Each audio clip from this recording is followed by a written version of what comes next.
That's all you got. Come on, what the fuck?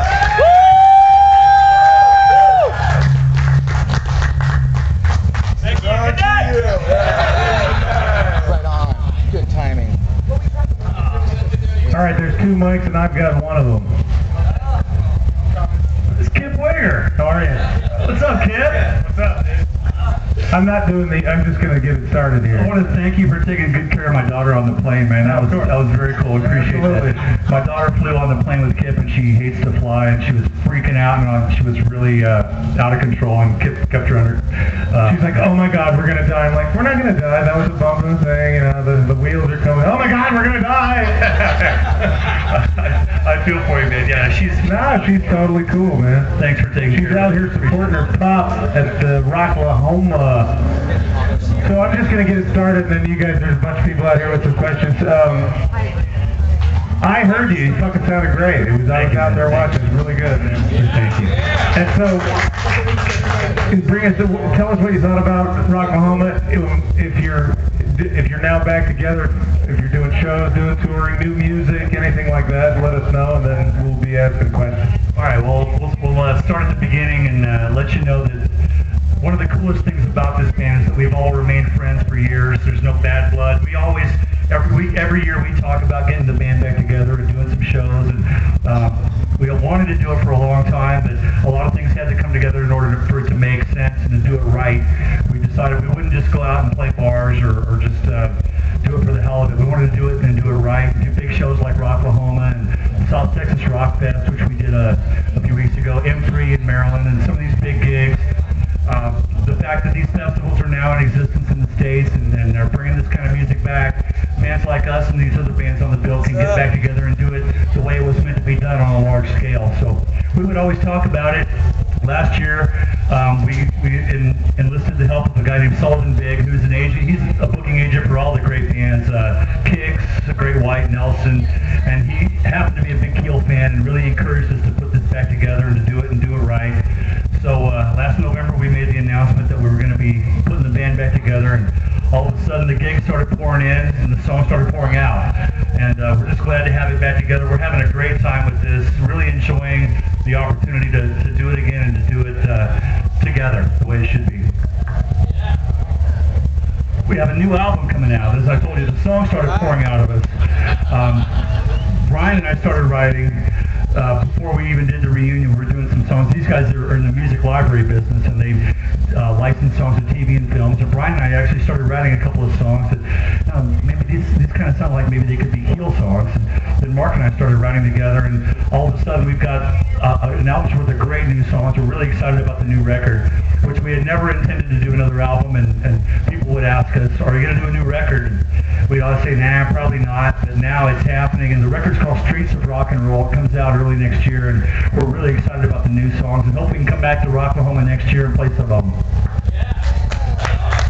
Woo! Does anybody have any questions? How are you? Wait. Recollect for us, if you will, 25 years ago when you're in the studio doing the Right to Rock.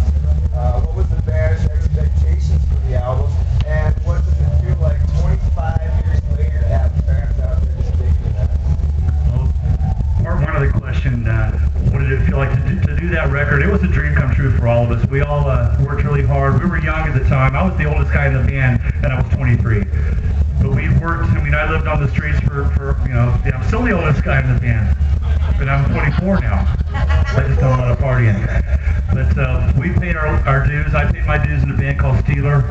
We worked really hard to get to where we were, and all of a sudden our dreams are coming true. You got a record deal. You're in the studio with Gene Simmons, producing an album, which we really felt was going to be something big for us. Just that song alone, The Right to Rock, was a special song, a special phrase, something that meant a lot to us at the time and still does.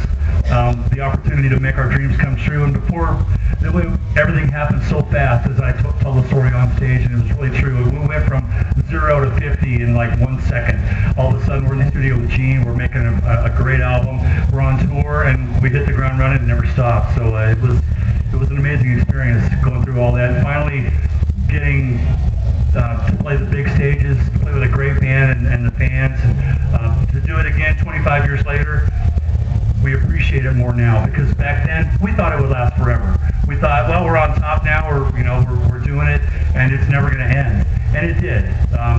We hit hard times. This style of music went through a period in the 90s when people weren't appreciating it or accepting it, and we all had to go our separate ways and get a life. Some of us played different styles of music. We played in different bands, and it was to do it again now. From my perspective, I appreciate it so much more. I appreciate every song, every handshake, every high five, every smile, everything that we do means so much more to me now because I know it's not going to last forever. We're going to enjoy it while we can, celebrate every victory, and have a good time while we're here. Now we're talking about June 7th. You know, he's 7 done, so many girls, solo time. You guys have never performed the songs that he's done, am I correct? Actually, we have performed every song, all those songs. We did them on the first tour. Usually we tried to, when we were on tour supporting the Right to Rock album, we wanted to do the songs from that album.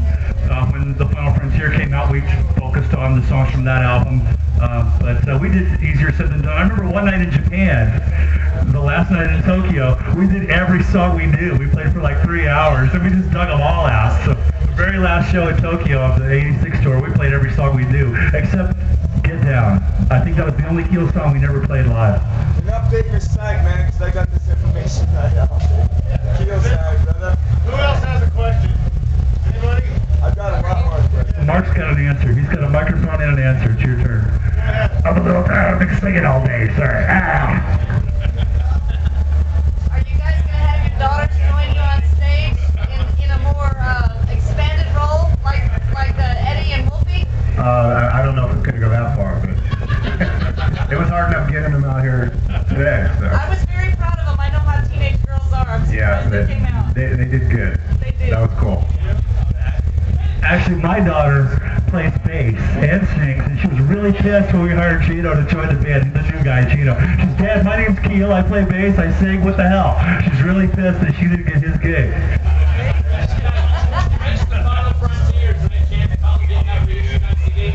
It's available actually right now in digital download. Well, you can download and burn a CD. I mean, that's the way it's going, man.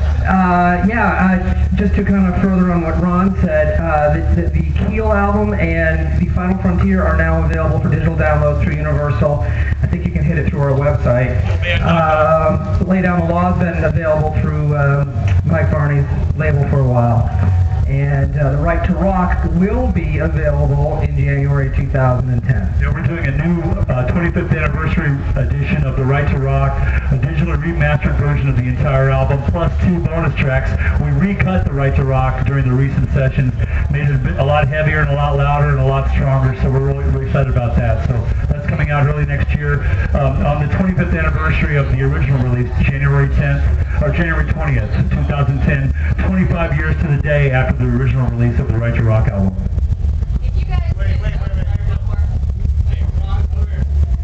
25 years later, you guys first came out to what you got from the digital age now. How do you feel about the availability of your music out there like it is? We're just glad that people enjoy it, man. You know, we're glad that it's available finally, and that people can still relate to it. I've been doing these songs in all of my bands. I've never done a rock gig without singing The Right to Rock or some of these songs that we do. It's great to see young people, teenagers that are getting into the song. They have no idea about the history behind the band or where the song came from. They just get the message and they enjoy the music. So we appreciate it. All right, one last question. I know you have it. Describe for us what you guys were feeling when you guys kicked off your reunion tour at Keel. How did the show go? Tell us a little bit about it. You don't want to know? You don't remember? Wayne sings all the high harmonies during the gig. Yeah? I just about passed out. So what was the question again? I'm sorry. P90X. It was Club Vodka. What brought you out to The very Keel? first gig. Yeah, How mistaken, sorry. that's all good. I was surprised at the response because it was really positive, man. Just wow, all right. The whole audience was into it, really into it, and it was a good gig. It was fun. Gino's first gig with us, Oh, wow, wasn't it? All right, these guys got to go do radio. Oh, can you guys just stand up in a line so these guys can take photos? 30 seconds of photos. Ready? Band shots. You can stick the mic down and then don't jump up with the band yet here. I won't.